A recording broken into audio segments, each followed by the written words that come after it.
தேவனுடைய சமூகத்திலே இருக்கிறதா அன்புக்குரியவர்களே, கர்த்தரால் எல்லாம் ஆகும் என்கிறதான தலைப்பிலே தான் நாம் தேவனுடைய வார்த்தையை இன்றைக்கு சிந்திக்க போகிறோம். நம்முடைய ஆண்டவராலே எல்லாம் ஆகும். அல்லேலூயா, அல்லேலூயா. கர்த்தரால் எல்லாம் ஆகும் என்கிறதான தலைப்பிலே தான் நாம் தேவனுடைய வசனத்தை சிந்திக்கும்படி இந்த நாட்களில் பரிசுத்த ஆவியானவர் தம்முடைய வார்த்தையை நமக்கு தந்திருக்கிறார். அது என்னவா? சங்கீதங்களின் புஸ்தகம் 33:9 நாம் வாசித்தோம், அவர் சொல்ல ஆகும், அவர் கட்டளையிட நிற்கும் என்று சொல்லி. அல்லேலூயா, அல்லேலூயா. 3 விதமான கோணங்களிலே நாம் கர்த்தருடைய வார்த்தையை சிந்திக்கும்படிக்கு தேவன் ஆமென் ஸ்தோத்திரம் நமக்கு உதவி செய்ய போகிறார். ஒன்று, உலர்ந்து போனதை உயிர்ப்பிக்க அவராலே ஆகும். அல்லேலூயா சொல்லுங்க. உலர்ந்து போனதை உயிர்ப்பிக்க அவராலே ஆகும். இரண்டாவது, ஆமென் ஸ்தோத்திரம், இடிந்து போனதை மறுபடியும் கட்ட அவராலே ஆகும். அல்லேலூயா. மூன்றாவது, தேவ ஜனத்துக்கு நீதி செய்ய அவராலே ஆகும். Praise the Lord. இந்த 3 கோணங்களில் தான் நாம் ஆண்டவருடைய வசனத்தை இன்றைக்கு பகல் காலம் சிந்திக்கும்படி பரிசுத்த ஆவியானவர் நமக்கு உதவி செய்ய போகிறார். வாசிக்கலாம். எசேக்கியேல் தீர்க்க தரிசன புஸ்தகம் 37வது அதிகாரம். எசேக்கியேல் தீர்க்க தரிசன புஸ்தகம் 37வது அதிகாரம் 1 to 14 வசனங்கள் வரையிலும் குறிப்பு வைத்து வசனங்களை நாம் வாசிக்க கேட்போம். கர்த்தருடைய கை என் மேல் அமர்ந்து கர்த்தர் என்னை ஆவிக்குள்ளாக்கி வெளியே கொண்டு போய் எலும்புகள் நிறைந்த பள்ளத்தாக்கின் நடுவில் நிறுத்தி என்னை அவைகளின் நடுவே சுற்றி நடக்க பண்ணினார். இதோ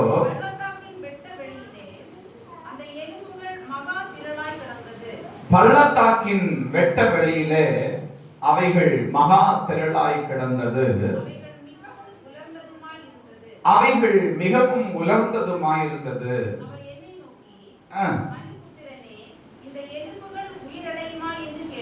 இந்த எலும்புகள் உயிரடையுமா என்று கேட்டார்.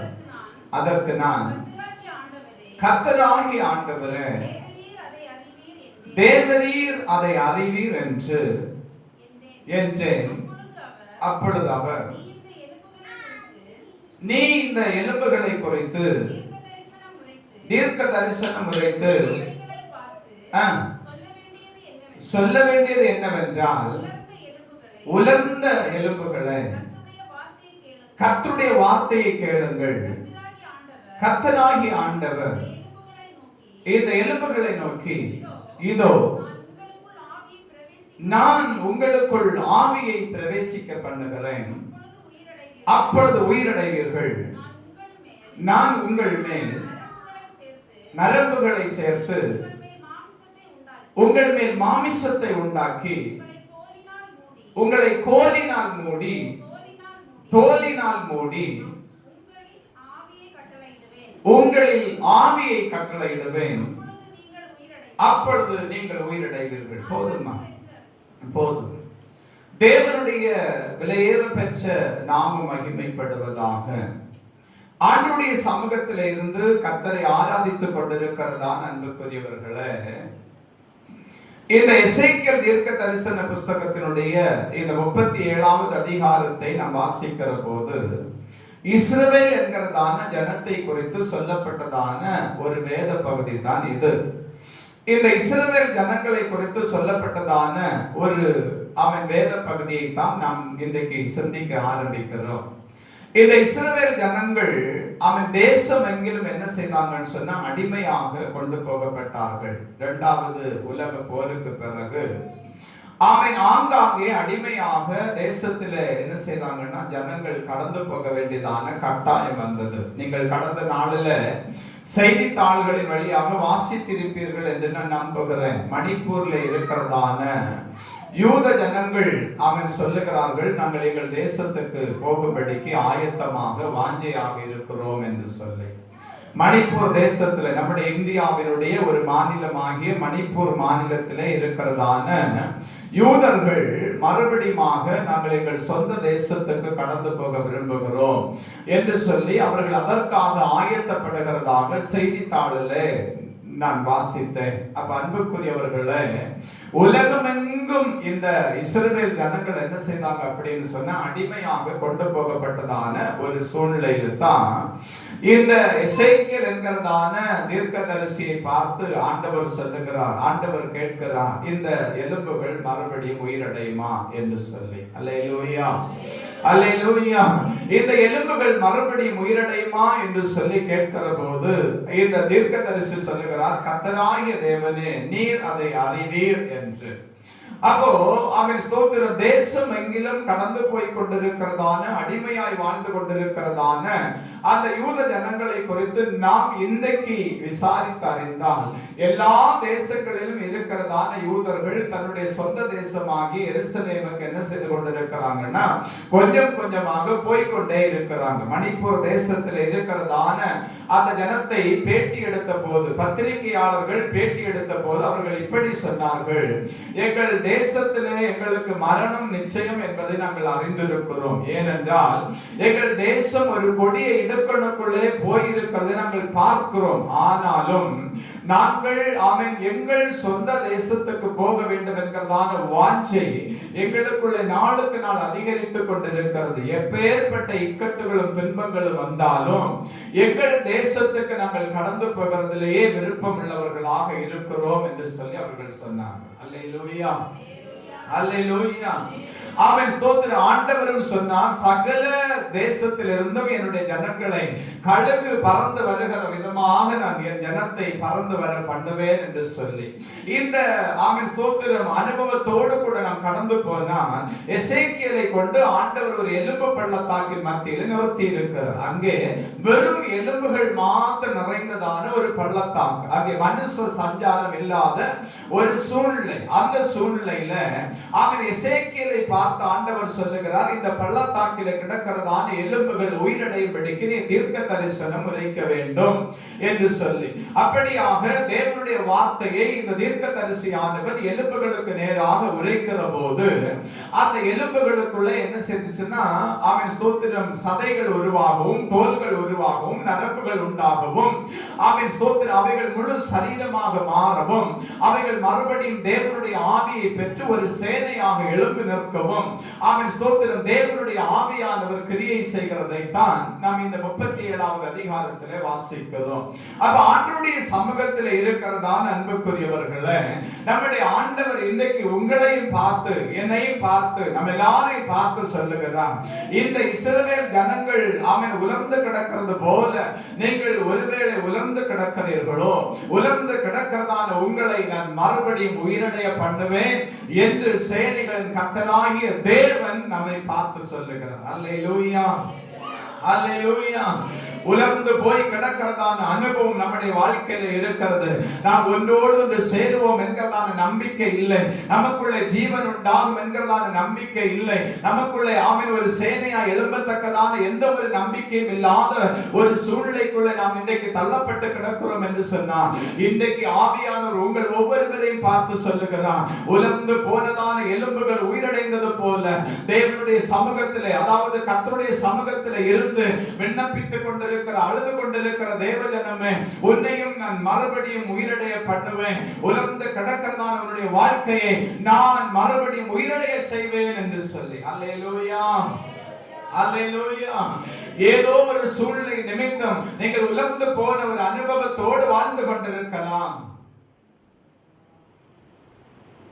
ஒரு சூழ்நிலை நம்முடைய வாழ்க்கையில கடந்து வந்து அதன் நிமித்தம் ஒரு உலர்ந்த அனுபவத்தோடு நாம் வாழ்ந்து கொண்டிருக்கலாம். அன்பானவர்களே, தேவனுடைய சன்னிதானத்தில் இருந்து நாம் கர்த்தரை ஆராதித்துக் கொண்டிருக்கிறோம். இந்த ஆராதித்துக் கொண்டிருக்கிறதான நம்முடைய வாழ்க்கையில உண்டாகிறதான அந்த பிரதிகூலங்கள் அல்லது நம்முடைய வாழ்க்கையில உண்டாகிறதான இழப்புகள் நிமித்தம் அநேக நேரத்துல நாம நினைக்கிறோம், ஆண்டவர் என்னை விடுதலை ஆக்குவாரா, இந்த கட்டுகளில் இருந்து, இந்த உபத்திரவத்தில் இருந்து, இந்த காவல்களில் இருந்து நான் மறுபடியும் விடுவிக்கப்பட்டு தேவனுடைய நாமத்தின் மகிமைக்காக சுகமாய் வாழத்தக்கதாக எனக்கு தேவன் உதவி செய்வாரா என்கிறதான ஒரு கேள்வியோடு கூட நீங்கள் வந்திருக்கிறீர்கள். இன்றைக்கு பகல் காலம் தேவனுடைய ஆவியானவர் தம்முடைய தீர்க்க தரிசன வார்த்தையை உங்களுக்கு கொண்டு வருகிறார். உலர்ந்து போனதான இந்த எலும்புகள் உயிரடையும்படிக்கு நான் உதவி செய்தது போல என்னுடைய தீர்க்க தரிசியை கொண்டு அவைகளுக்குள்ள தீர்க்க தரிசனத்தை உரைத்து ஜீவன் உண்டாகும்படி என் ஆவி அந்த சரீரங்களுக்குள்ள அவன் கடந்து வரும்படி அவைகள் ஒரு சேனையா எழுப்பி நிற்கும்படிக்கு உதவி செய்தது போல நான் இன்றைக்கு பகல் காலம் என் சமூகத்தில் வந்திருந்த அழுகிறதான உங்களுக்கு உதவி செய்வேன் என்று சொல்லி அல்லேலூயா, அல்லேலூயா. அவன் தேவனுடைய சமூகத்தில் இருந்து கர்த்தரை ஆராதிக்கிற அன்பானவர்களே, பாடுகள் வருகிற போது, பிரச்சனைகள் வருகிற போது, போராட்டங்கள் வருகிற போது, நிந்தைகள் வழியாக நம்ம கடந்து போகிற போது, நாம் எதிர்பார்த்ததான நன்மைகள் நமக்கு கிடைக்காத போது நாம் அநேக நேரத்தில் ஆண்டவரிடத்திலே அங்கலாய்க்கிறோம். ஆண்டவரே, அவன் ஸ்தோத்திரனுடைய சூழ்நிலை இப்படி இருக்கிறது, நான் என்ன செய்வேன் என்று சொல்லி தேவ சமூகத்தில் அங்கலாய்த்துக் கொண்டிருக்கிறோம். இன்றைக்கு பகல் காலம் கூட நீங்கள் இப்படிப்பட்டதான வேதனையின் சத்தமாகத்தான் தேவ சமூகத்திலே கடந்து வந்தீர்கள். தேவ சமூகத்திலே கடந்து வந்திருக்கிறதான உங்களை பார்த்து தான் ஆண்டவர் சொல்லுகிறார், உலர்ந்து போய் கிடக்கிறதான என் பிள்ளையே, நான் மறுபடியும் உன்னை உயிரடைய செய்வேன், நீ கலங்காதே என்று சொல்லி. அல்லேலூயா. நீ திகையாதே, நான் உன் தேவன், நான் உன்னை பலப்படுத்தி உனக்கு சகாயம் பண்ணுவேன், என் நீதியின் வலது கரத்தினாலே நான் உன்னை தாங்குவேன் என்று சொல்லி. அல்லேலூயா.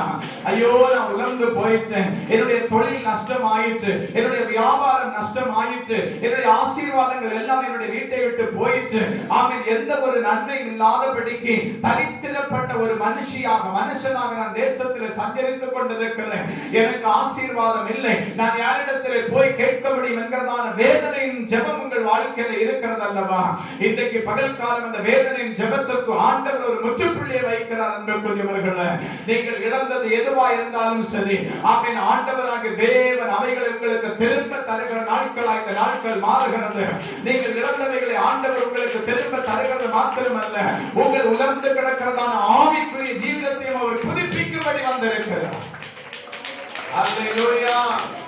ஆவிக்குரிய ஜீவிதத்தில் நீங்கள் உலர்ந்து போன ஒரு அனுபவத்தோடு வாழ்ந்து கொண்டிருக்கிறீர்கள்.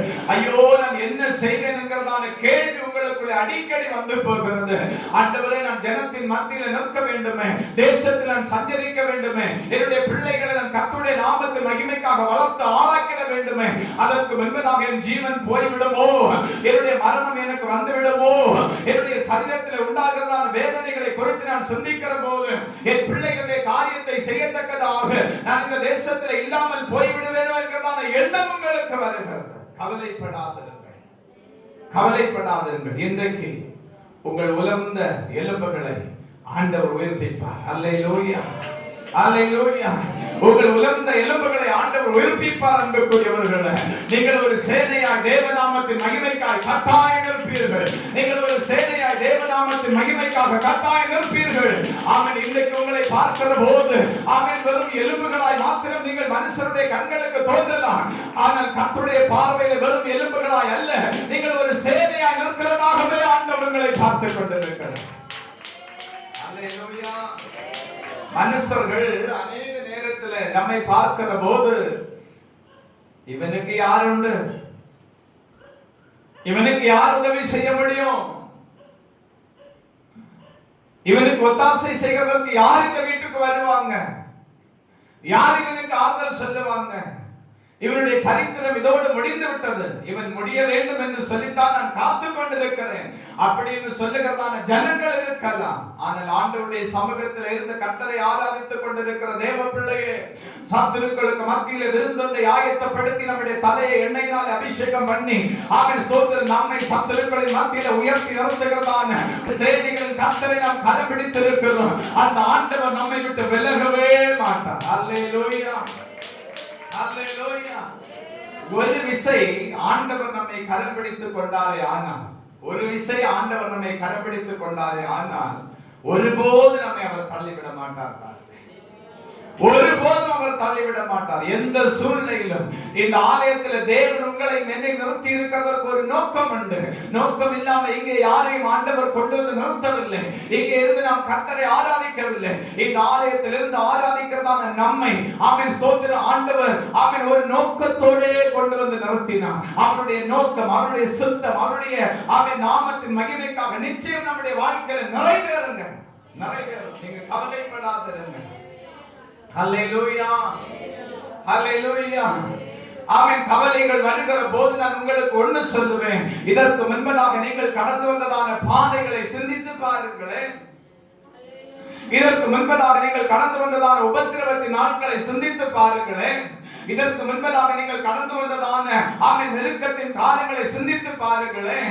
எல்லாரும் உதாசீனப்படுத்தி உதறி தள்ளினான அந்த நாட்களை நீங்கள் சிந்தித்து பாருங்களேன். சிந்தித்து பார்க்கிற போது உங்களுக்கு ஒன்று புரியும். அந்நாளிலே கைவிடாத கர்த்தர் இனியும் என்னை கைவிட மாட்டார் என்று சொல்லி. அல்லேலூயா. எந்த ஒரு மனுஷ உதவியும் இல்லாதபடிக்கு மனுஷர்களுடைய கண்களுக்கு முன்பதாக ஆமென் நாம் நம்முடைய ஆமென் ஸ்தோத்திரம் சரீரத்தையும் நம்முடைய ஆமென் ஸ்தோத்திரம் குடும்பத்தையும் மறைத்து ஆமென் ஒளிந்து வாழ்ந்து கொண்டிருந்தோம் அல்லவா அன்புக்குரியவர்களே. அந்த நாட்களில் ஆண்டவர் நமக்கு வாக்கு பண்ணினார். நான் உன்னோடு கூட இருப்பேன், நீ பயப்படாதே என்று சொன்னாரு, திகையாதே என்று சொன்னாரு. அந்த ஆண்டவர் இனியா நம்மை கைவிடுவார், இனியாவர் நம்மை கைவிடுவார். ஏன் நீங்கள் கவலைப்படுகிறீர்கள்? ஏன் நீங்கள் ஒடுக்கப்பட்டுக் கொண்டிருக்கிற அந்த அனுபவத்தின் முகத்தோடு கூட வாழ்ந்து கொண்டிருக்கிறீர்கள்?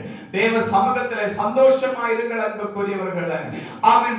சோதனை நீங்கள் சொல்லலாம், துக்கம் என் இருதயத்தை பிளக்கிறது போல இருக்கிறது, வேதனை என்னை நாளுக்கு நாள் ஆமென் சோதனம் புடமிட்டுக் கொண்டிருக்கிறது. நான் புடமிடுகிற ஆமென் ஒரு மனுஷனை போல இருக்கிறேன். வண்ணாருடைய சௌகாரத்தினால் வேக வைக்கப்படுகிற ஒரு வஸ்திரத்தை போல நான் தவித்துக் கொண்டிருக்கிறேன். எப்படி நீங்கள் சொல்லுவீர்கள் என்று சொல்லி நீங்கள் கேட்கலாம். அன்பானவர்களே,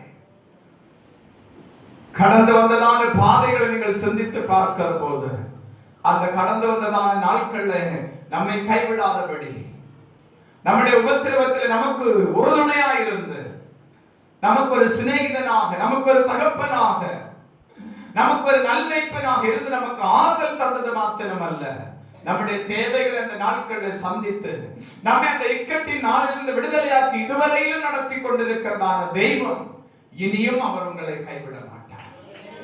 அல்லேலூயா. இனியும் அவர் உங்களை கைவிட மாட்டார். உலர்ந்து போன உங்களுடைய வாழ்க்கை மறுபடியும் புதிதாய் மாறும். அல்லேலூயா. உலர்ந்து போன உங்களுடைய ஆவிக்குரிய ஜீவிதத்தை அவர் புதுப்பிப்பார்.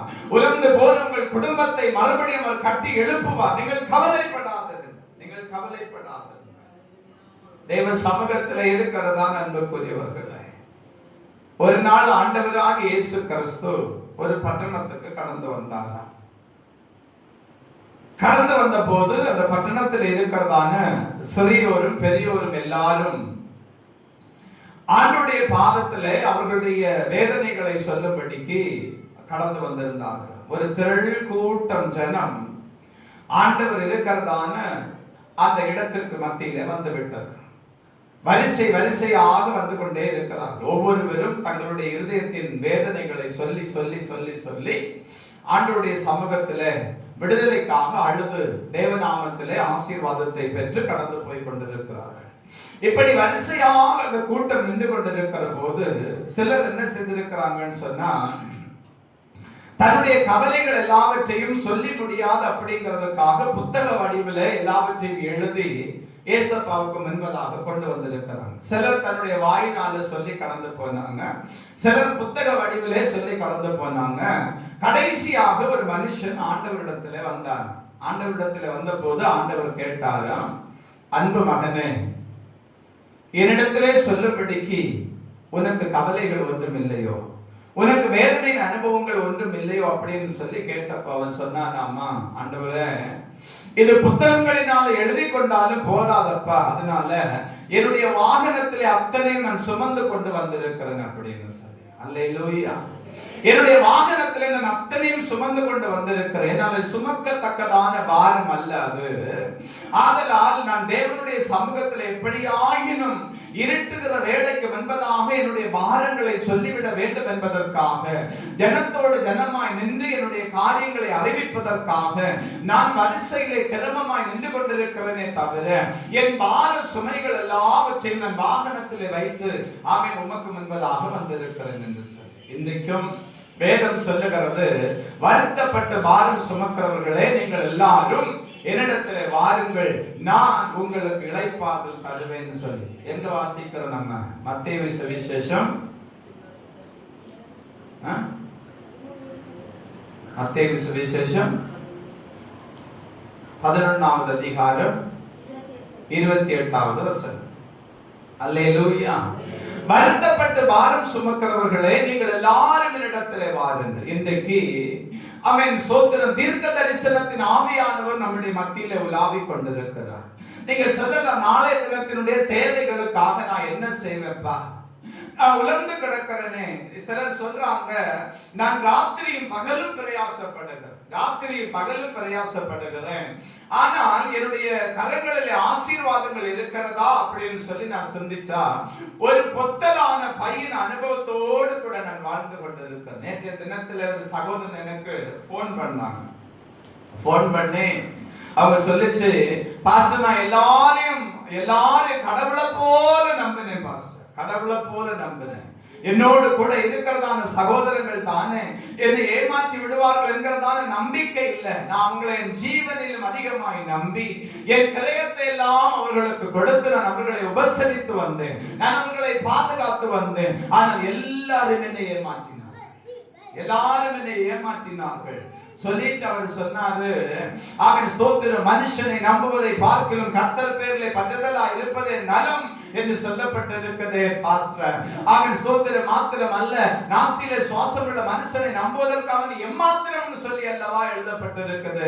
நான் நம்பினது அவன் ஸ்தோத்திரம் எல்லாமே ஆகிவிட்டது, எல்லாரும் என்னை ஏமாற்றி விட்டார்கள். கர்த்தர் என்னை ஆசீர்வதிப்பாரா? மறுபடியும் ஆண்டவர் என்னை கட்டுவாரா? நீங்கள் எனக்கு நேராக சொன்ன தீர்க்க தரிசனங்கள் நிறைவேறும் என்று சொல்லி நான் காத்து கொண்டிருக்கிறேன். அந்த தீர்க்க தரிசன வார்த்தைகள் என்னுடைய வாழ்க்கையில சிலது நிறைவேற இருக்கிறது, நான் அனுபவித்திருக்கிறேன். மீதமான வார்த்தைகளும் வாக்குத்தத்தங்களும் என் வாழ்க்கையில் நிறைவேறும்படிக்கு எனக்காக ஜெபித்துக் கொள்ளுங்கள் அப்படின்னா.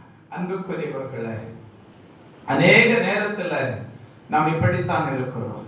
கர்த்தரை ஆராதித்துக் கொண்டிருக்கிறோம், தேவ சமூகத்தில் இருந்து பாடுகிறோம், உபவாசிக்கிறோம். ஆனால் நம்முடைய வேதனை நீங்கி போகவே இல்லை, நம்முடைய துக்கம் நீங்கி போகவே இல்லை, நம்முடைய சஞ்சலம் நீங்கி போகவே இல்லை. நாம் நம்பின எல்லாரும் நம்மை கைவிட்டார்கள். நான் சொன்னேன், எல்லாரும் கைவிட்டதுனால நீங்க கவலைப்படாதீங்க, கர்த்தர் உங்களை கைவிட மாட்டார். அல்லேலூயா. கர்த்தர் உங்களை கைவிட மாட்டார். உலர்ந்து போன எலும்புகளே நீங்கள் உயிரடையுங்கள் என்று சொன்ன கர்த்தர் இன்னைக்கு பகல் காலம் நம் ஒவ்வொருவரை பார்த்து சொல்லுகிறார், உலர்ந்து கிடக்கிறவனுடைய வாழ்க்கையை நான் மறுபடியும் உயிரடைய பண்ணுவேன், அது என்னாலே ஆகும் என்று சொல்லி. அல்லேலூயா, அல்லேலூயா. அவராலே ஆகும். இரண்டாவதாக எரேமியா தீர்க்கதரிசன புத்தகம் 31வது அதிகாரம் 4வது வசனம். எரேமியா தீர்க்கதரிசன புத்தகம் கன்வென்ஷனுடைய முதல் வாக்குத்தத்தம். இஸ்ரவேல் என்னும் கன்னிகையே, மறுபடியும் உன்னை கட்டுவிப்பேன், நீ கட்டப்படுவாய், மறுபடியும் நீ மேள வாத்தியத்தோடு ஆடல் பாடல் செய்கிறவர்களின் களிப்புள்ள கூட்டத்தோடு புறப்படுவார். ஆண்டவருக்கு மகிமை உண்டாகட்டும். பாருங்க, ஆண்டவர் சொல்றாரு, இடிந்து போனதை கட்ட அவராலே ஆகும். அல்லேலூயா. இஸ்ரவேல் என்னும் கன்னிகையே, நான் உன்னை மறுபடியும் கட்டுவேன், நான் உன்னை மறுபடியும் கட்டுவேன். அது யாராலே ஆகும் அப்படின்னா, நம்மால அல்ல, நாம் ஆராதிக்கிற தேவனால ஆகும். அல்லேலூயா, அல்லேலூயா. அவன் ஒரு குடும்பத்தை நான் உங்களுக்கு காட்டுறேன். ரூத்துவின் புஸ்தகம் திருப்பிக் கொள்ளுவோம். ரூத்துவின் புஸ்தகம் 1வது அதிகாரம் 18வது வசனத்தை நம்ம வாசிக்கலாம். ரூத்துவின் புஸ்தகம் 1வது அதிகாரம் 18வது வசனம். நியாயாதிபதிகளுடைய அடுத்த புத்தகம் ரூத்து. அவள் தன்னோடு கூட வர மன உறுதியாய் இருக்கிறதை கண்டு, அப்புறம் அதை குறித்து அவளோடு ஒன்று பேசவில்லை. அப்படியே இருவரும் பெத்லெகேம் மட்டும் நடந்து போனார்கள். வந்தபோது ஊரார் எல்லாரும் இவள் நகோமி என்று பேசிக் கொண்டார்கள். அதற்கு அவள், நீங்கள் என்னை நகோமி என்று என்று சொல்லாமல் மாறாள் என்று சொல்லுங்கள். போதுப்பா. ஆண்டவருக்கு மகிமை உண்டாகட்டும். பாருங்க, இந்த ரூத்துவின் புஸ்தகத்துல நம்ம வாசிக்கிற நகோமி சொல்லுது, நான் இடிந்து போனவளாக்கும், என்னை யாரும் என்ன செய்யாதுங்க, நகோமின்னு சொல்லாதுங்க, என்னை மாறாள் என்று சொல்லுங்கள். அப்படி நகோமி அப்படின்னு சொன்னா இனிப்பு அப்படின்னு அர்த்தம். இனிப்பு அப்படின்னு அர்த்தம்.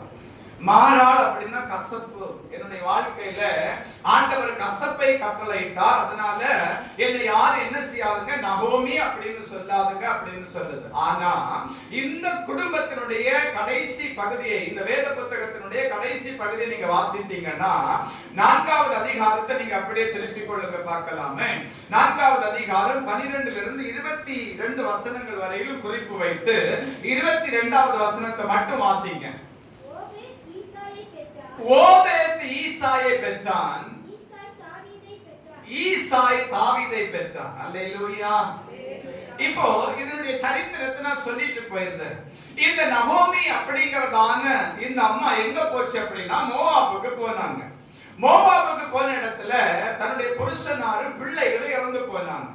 2 பசங்களுக்கும் மேரேஜ் ஆச்சு. அதுல அவன் சோத்தின ஒரு அம்மா அந்த என்ன செய்துச்சுன்னா ஒருபாள் மாமியார முத்தமிட்டு திரும்ப போயிருச்சு. ரூத்து மாத்திரம் பெத்லெகேமுக்கு திரும்ப வருது. அப்ப ரூத்து பெத்லெகேமுக்கு நகோமியோடு கூட திரும்ப வருகிற போது போவாஸ் என்கிறதான மனுஷனுடைய கண்களில் ரூத்துவுக்கும் போவாஸ் நகோமிக்கும் தயவு கிடைக்குது. ஆனா இந்த நகோமியுடைய இந்த வாழ்க்கை, இந்த தயவு என்கிறதான இந்த காரியம் ஆரம்பிக்கிறதுக்கு முன்பதாக அங்க இருக்கிறதான பெத்லெகேமில் இருக்கிறதான ஜனங்க எல்லாரும் சொல்றாங்க, நகோமி வந்து இருக்குது அப்படின்னு சொன்ன உடனே நகோமி சொல்லிச்சு, நான் இடிக்கப்பட்டவளாகும், நான் துன்பப்பட்டவளாகும், நான் நிர்மூலமாக்கப்பட்டவளாகும், என்னை யாரும் என்ன செய்யாதுங்க, நகோமின்னு சொல்லாதுங்க, என்னை யாரும் நகோமின்னு சொல்லாதுங்க. அப்படி சொன்ன இந்த நகோமியுடைய வாழ்க்கையில ஆண்டவராக இயேசு கிறிஸ்து பிறக்கிறதான ஒரு சந்ததி உருவான். அல்லேலூயா, அல்லேலூயா. இந்த கடைசி அதிகாரத்தை நீங்க தொடர்ந்து வாசித்தீங்கன்னா ஆமென், ஸ்தோத்திரம், ஆமென், தேவனுடைய நாமத்தின் மகிமைக்காக அங்கே சில மனுஷர்களை வேதம் பட்டியலிட்டுக் கொண்டே இருக்கும். பாருங்க, ஆமென், இந்த மனுஷர்களை வேதம் பட்டியலிட்டுக் கொண்டிருக்கிற போது கடைசியாக தாவீதின் சந்ததியிலே இயேசு கிறிஸ்து பிறந்தார். அல்லேலூயா, அல்லேலூயா. குடும்பம் கட்டப்பட்டது. இடிந்ததான நகோமியுடைய குடும்பத்தை ஆண்டவர் கட்டினார். யாராலும் சிந்திக்கவே முடியாத ஒரு காரியம் நகோமியுடைய வீட்டுக்குள்ளே ரூத்துடைய வாழ்க்கையில நடந்துச்சு.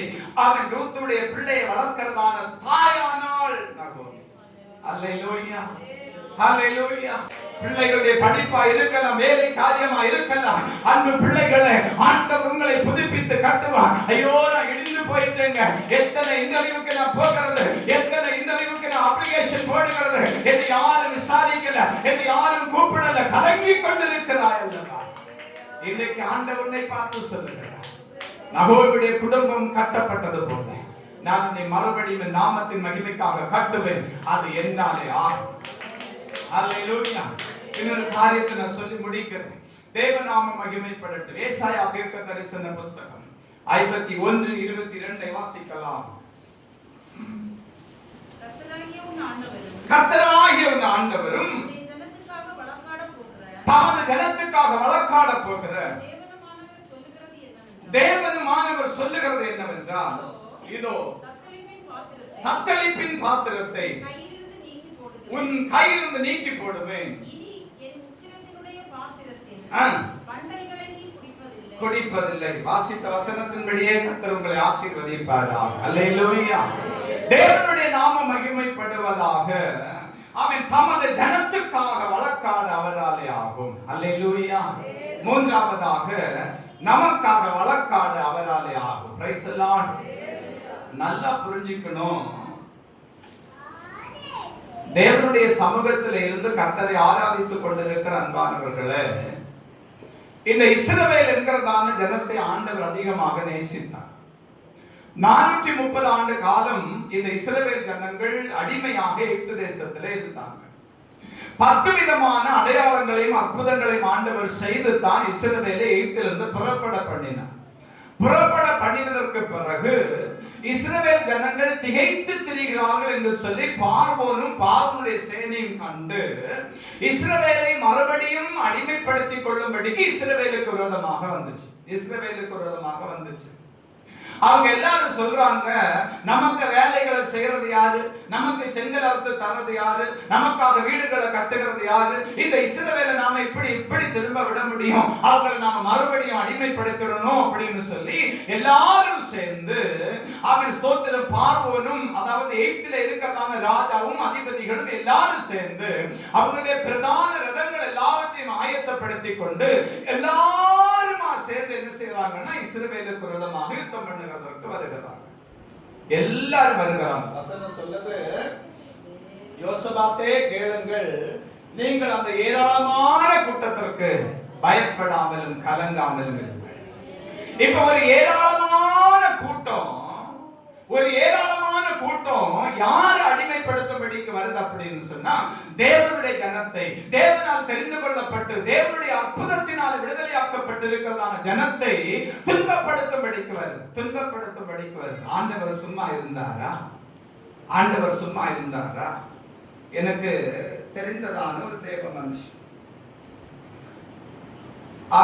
மனுஷன் ஊழியத்துக்கு கடந்து போன இடத்துல தேவனுடைய வசனத்தை பிரசங்கித்து அவர் கடந்து வந்ததான அந்த பாதையில சில ஜனங்க சேர்ந்து அவரை வழிமறைச்சு ஒருத்த என்ன செய்துட்டான்னா அவரை சென்னியோட பிடிச்சு அடிச்சிட்டான். மூக்கில இருந்து ரத்தம் சொட்டா வர தொடங்கிருச்சு. அந்த அடியோடு அந்த காயத்தோடு மறுநாள் கூட்டத்துல என்ன செய்தாருன்னா அந்த தேவனுடைய ஊழியக்காரர் வந்து கர்த்தருடைய வார்த்தையை பேசினார். ஆனா அடி கொடுத்துட்டு வீட்டுல போய் படுத்தவன் எழும்பவே இல்லை.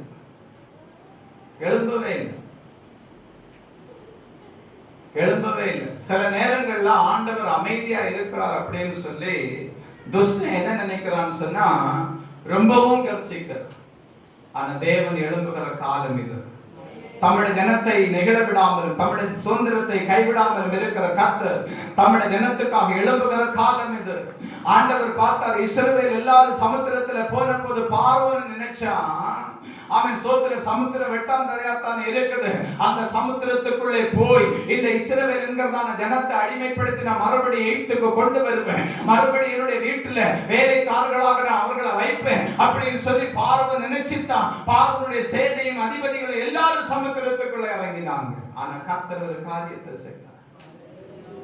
காரியத்தை செய்தார். முன்னாலே பிரயாணமாய் போய் கொண்டிருந்ததான கர்த்தருடைய தூதனானவர் இஸ்ரவேல் சேனைக்கு பின்பதாக கடந்து வந்தார். இஸ்ரவேலுக்கு அது வெளிச்சமாய் இருந்தது. அவன் பார்வோனுடைய சேனைக்கும் அது இருளும் அந்தகாரமாய் மாறினது. மாத்திரமல்ல, அதுவரையில் வெட்டாம் தரையா இருந்ததான சமுத்திரம் சேரும் சகதியுமாய் மாறும்படி கர்த்தர் கிரியை செய்தார். சேரும் சகதியுமாய் மாறின போது சம்பவித்ததான காரியம் என்ன? பார்வோனுடைய ரதங்களும் உருளைகளும் சிக்கிக் கொண்டது.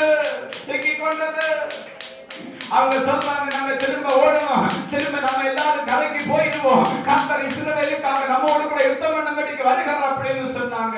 ஆனா எல்லாரும் திரும்பி கரைக்கு புறப்படுகிறதுக்கு ஆயத்தமான போது பிரிந்திருந்ததான சமுத்திரத்தை ஆண்டவர் மறுபடியும் ஒன்றோடு கூட பண்ணினார். சமுத்திரம் அவர்களை விழுங்கிட்டு அல்லேலூயா, சமுத்திரம் அவர்களை விழுங்கிட்டு. கவலைப்படாதே மகளே, கவலைப்படாதே. தம்முடைய ஜனத்துக்காக வழக்காடுகிற தெய்வம் உண்டு. உங்களுக்காக வழக்காடுகிற ஒருவர் உண்டு. அவர் சொல்லுகிறார், என்னாலே ஆகும், உனக்காக வழக்காட, உனக்கு நீதி செய்ய என்னாலே ஆகுமே, கவலைப்படாதே என்று சொல்லி. நான் இன்னைக்கு சொல்றேங்க, நாம எந்த இடத்துல எல்லாம் வேதனைப்பட்டுட்டோம் அந்த இடத்துல எல்லாம் நம்ம வேதனைப்படுத்தினவங்களை கர்த்தர் நிச்சயமாய் சந்திக்கிற ஒரு காலம் உண்டு. நிச்சயமாக கர்த்தர் சந்திக்கிற ஒரு காலம் உண்டு. ஆமென். அவர்கள் பட்சிக்கப்பட வேண்டும் என்பது என்னுடைய எண்ணம் அல்ல. ஆனால் தேவன் சந்திக்கிற ஒரு காலம் உண்டு. அந்த காலத்துல நாம மௌனமா இருந்தாலும் ஆண்டவர் மௌனமா இருக்க மாட்டார். நாம மௌனமா இருந்தாலும், நாம வேண்டாம் ஆண்டவர் என்று சொன்னாலும் ஆண்டவர் மௌனமா இருக்கவே மாட்டார். நீ கண்ணீர் விட்டுட்டாங்க அல்லவா, நிந்தித்துட்டாங்க அல்லவா, உனக்கு இதுவா இன்னும் நாங்க தருவோம் அப்படின்னு சொல்றாங்க அல்லவா, நீ கவலைப்படாத. உனக்காக வழக்காடுகிற ஒரு கர்த்தர் உண்டு.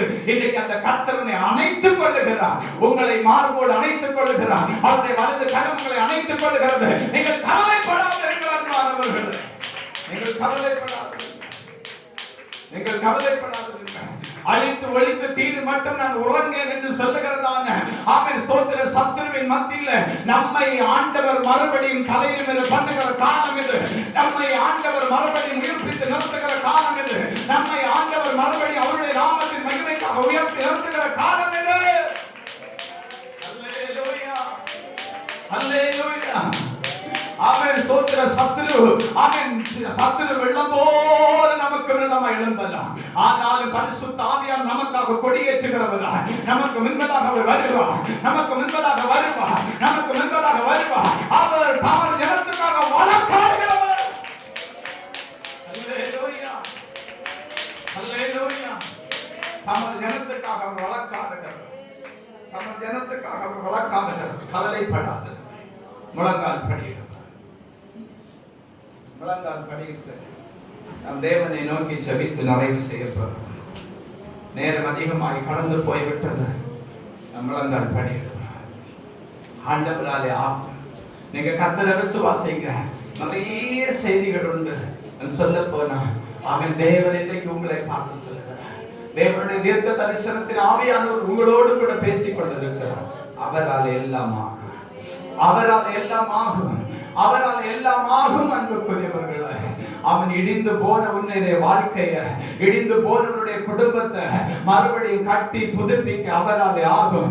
எருசலேம் தேவாலயத்துடைய மதில் சுவர்களை கட்டி புதுப்பித்த கர்த்தர் உன் குடும்பத்தை மறுபடியும் புதுப்பித்து கட்டுவார். உன் பிள்ளைகளை மறுபடியும் புதுப்பித்து கட்டுவார். உன் சபையை மறுபடியும் புதுப்பித்து கட்டுவார். உன் சபையை அவர் மறுபடியும் புதுப்பித்து கட்டுவார்.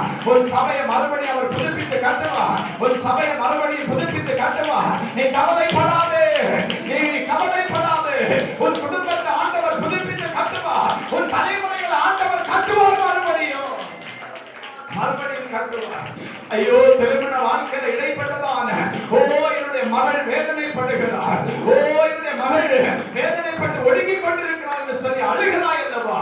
ஆண்டவருடைய நாமத்தில் நான் உனக்கு சொல்லுகிறேன், நீ கர்த்தரை விசுவாசிக்கிற உண்மையானா தேவன் உனக்கு நீதி செய்வார் என்கிறது நம்புவது உண்மையானா இன்றைக்கு ஆண்டவர் சொல்லுகிறார், உனக்கு முன்பதாக உன் மகளுக்கு முன்பதாக நின்று கொண்டிருக்கிற பெரிய பர்வதம் சமபூமியாய் மாறும், மாறும்.